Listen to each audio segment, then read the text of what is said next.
اليوم غادي نشارك معكم البصاره غادي نطيبها في الترموميكس. الوصفه كاينه في الكوكايدو، يعني غنقلبوا عليها ونتبعوا المراحل ديال الوصفه كما هي مضبوطه، تتجي واحد البصاره اللي هي ناجحه 100%.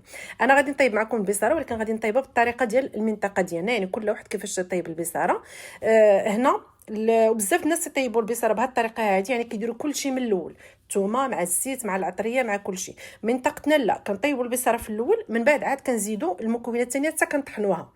هنا عندي شرود اولا الفول يابس، من بعد ضروري ما نغسلوه مزيان باش كيجينا اللون ديال البصاره صافي واللون ديالها نقيقي. خاص الفول كيتغسل مزيان، ماشي كنرشوه بالماء، ماشي كنشلوه زعما بالماء، لا تنبقاو نحكوه بين يدينا حتى تقريبا شي 4 المرات عاد كيبدا يصفى عليه الماء مزيان.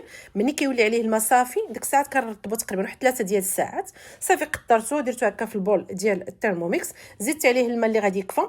انا درت لان درت كميه اكثر من اللي كاينه في الوصفه، بغينا نحترموا المقادير اللي كاينه في الوصفه راه تتجي هي هذيك. انا غادي نسكيب هذه المراحل كامله اللي هي الثومه والزيت والفلفله الحمراء وهادشي كامل كما قلت لكم. انا غادي نديرو حتى من بعد في الوصفه دايرين ليه 40 دقيقه، حتى انا نخليها هكا 40 دقيقه ماشي مشكل. الا دازت 40 دقيقه وبان لي مازال ما طايبش، ديك الساعه نقدروا نزيدوا واحد 10 دقائق واحده اخرى، ما كاين حتى شي مشكل.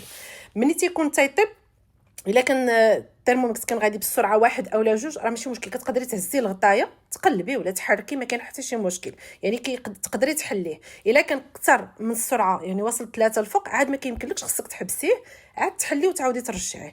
صافي هنا حيت ليه الكشكوشه كما شفتوا معايا، رجعت يكمل الطياب ديالو. وكاينه واحد الميزه واحده اخرى اللي هي زوينه بزاف، ان كاينه كدير له اوبن كوكين، يعني كطيبي بحال كطيبي في الطنجره بلا غطايه بلا والو كما غادي تشوفوا معايا. تيطيب تقدري تحركي تزيدي الماء طلعي عليه، ما كاين حتى شي مشكل، يعني كيطيب بحال كطيبي في الطنجره.